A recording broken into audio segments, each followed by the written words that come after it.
Nothing can be more frustrating when you sit down to watch one of your favorite programs on Peacock TV and you run into issues streaming it. Well, in today's tech video, I'm going to show you how to fix Peacock TV if it isn't working on your Vizio Smart TV.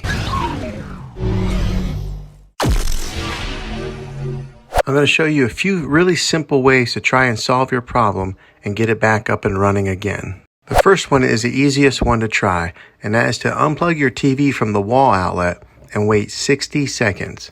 Now don't be impatient here, wait the whole 60 seconds and then plug it back in.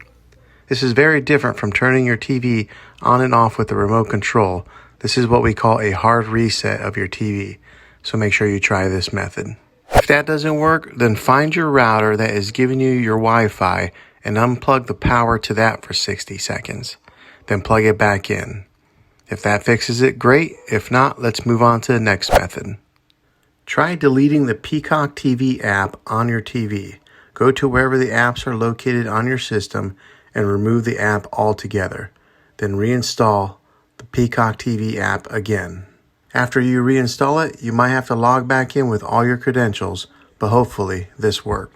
If this doesn't work, then I recommend buying an affordable Roku stick or Amazon Fire Stick. Plug that into the back of your TV and use that as your main streaming player, and you'll be able to access Peacock TV that way. I'll put links in the description down below of where you can get one. Well, hopefully this video was helpful. If it was, go ahead and throw a thumbs up on it. Go ahead and subscribe to my channel. I make tech videos all the time, and I would love to have you back in the next one. Take care.